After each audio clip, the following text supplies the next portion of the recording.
Hi అండి, ఎలా ఉన్నారు? Welcome to Sivakumari kitchen. ఈరోజు వీడియోలో మనము ఆవకాయ బిర్యానీ చేసుకుందామండి. ఆవకాయ బిర్యానీ చాలా చాలా బాగుంటుంది. మనకి రాత్రి మిగిలిన అన్నమైనా సరే, అప్పటికప్పుడు వండుకున్న అన్నమైనా సరే, మనము ఏం చేయాలా అని అనుకున్నప్పుడు మనం ఇలా చేసుకున్నామంటే చాలా చాలా బాగుంటుంది. అప్పటికప్పుడు వండుకున్న అన్నమైనా కూడా మనము టిఫిన్ కింద మనము ఇలా చేసుకొని తినొచ్చు అనమాట. ఇప్పుడు ఆవకాయ బిర్యానీ ఎలా తయారు చేసుకోవాలో చూద్దామండి. ఈ ఆవకాయ బిర్యానీకి ఏమేం కావాలో చూద్దాము. చూడండి, ఆవకాయ చట్నీ ఇది మనకి పాతది మిగిలి ఉన్నా పర్వాలేదు, మనం కొత్తది తీసుకున్నా పర్వాలేదు. నేను కొత్తదే తీసుకున్నాను. తర్వాత కొంచెం జీడిపప్పు, కొంచెము బిర్యానీ పౌడరు, వెల్లుల్లిపాయలు, కరివేపాకు, ఈ బిర్యానీలో వేసుకునే మసాలాలు అన్నమాట. ముందుగా అన్నం వండుకొని పెట్టుకోవాలి. దీనికి ముందు అన్నం వండి పెట్టాను. ఇప్పుడు బిర్యానీ ఎలా తయారు చేసుకోవాలో చూద్దాము. చూడండి, స్టవ్ వెలిగించి బాండీ పెట్టాను. ఈ బాండీలో మన అన్నానికి సరిపడా ఆయిల్ వేస్తున్నాను. చూడండి, ఆయిల్ హీట్ అయిపోయిందండి. ఇప్పుడు మనము రెడీ పెట్టుకున్న ఈ బిర్యానీ మసాలా వేసేస్తున్నాను.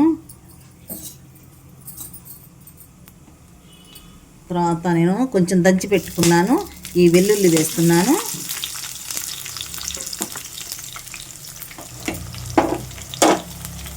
చూడండి, అల్లం వెల్లుల్లి పేస్ట్ వేస్తున్నాను. కాస్త జీడిపప్పు వేస్తున్నాను.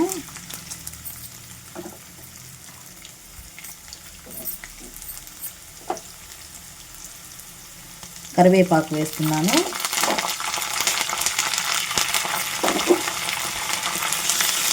ఇవన్నీ కూడా చక్కగా కలిసేలాగా అన్నీ కూడా కలియబెట్టుకోవాలి.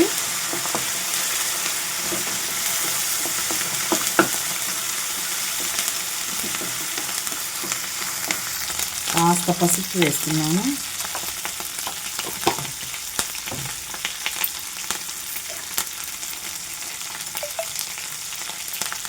చూడండి, బిర్యానీ పౌడర్ వేస్తున్నాను.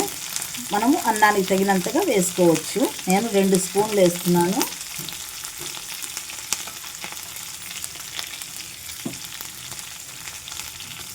ఇప్పుడు తీసి పెట్టుకున్న ఆవకాయ కారాన్ని వేసేస్తున్నాను. ఇప్పుడు స్టవ్ ఆఫ్ చేసుకోవాలండి, కొంచెం సిమ్లో పెట్టుకోవాలి.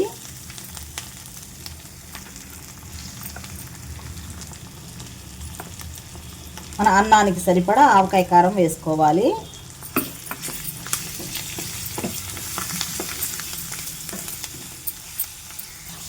ఇప్పుడు నేను రెడీ చేసి పెట్టుకున్న అన్నాన్ని ఈ పోపులో వేసేస్తున్నాను.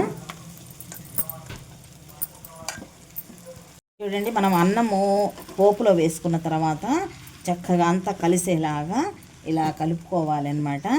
మనకి ఆవకాయ కారము, అన్నము, పోపు అంతా కూడా చక్కగా అన్నానికి పడుతుంది.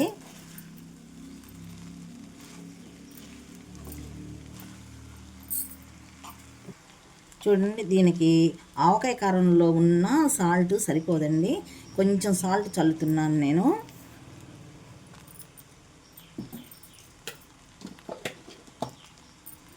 ఇప్పుడు ఈ సాల్ట్ కూడా చక్కగా కలిసేలాగా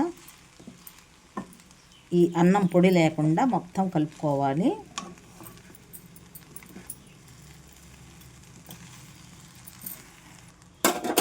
చూడండి, అంతా కలిసిపోయింది కదా చక్కగా. ఇప్పుడు మనము 2-3 స్పూన్లు నెయ్యి వేసుకుందాము. నెయ్యి వేసుకొని చక్కగా మళ్ళీ ఒకసారి కలిపేసుకున్నామంటే అసలు ఎంత టేస్ట్గా ఉంటుందంటే అంత టేస్ట్గా ఉంటుంది. గుమగుమలాడుతుందండి. చూడండి, ఆవకాయ బిర్యానీ ఎంత బాగుంటుందంటే అంత బాగుంటుంది. ఒక్కసారి ట్రై చేశారంటే మళ్ళీ మళ్ళీ ట్రై చేయాలనిపిస్తుంది. స్టవ్ ఆఫ్ చేస్తున్నాను. చూడండి, గుమగుమలాడే ఆవకాయ బిర్యానీ రెడీ అయిందండి. చాలా చాలా టేస్ట్గా ఉంటుంది. మనము చక్కగా అన్నం మిగిలినప్పుడు కానీ ఇలా చేసుకోవచ్చు, లేదంటే బ్రేక్ఫాస్ట్కి మనకి ఏమీ తోచినప్పుడు ఇలా చేసుకోవచ్చండి. చాలా చాలా టేస్ట్గా ఉంటుంది. మీకు అందరికీ నచ్చుతుందని అనుకుంటాను. నచ్చినట్లయితే లైక్ చేయండి, షేర్ చేయండి. మరొక మంచి రెసిపీతో కలుద్దామండి. Thank you.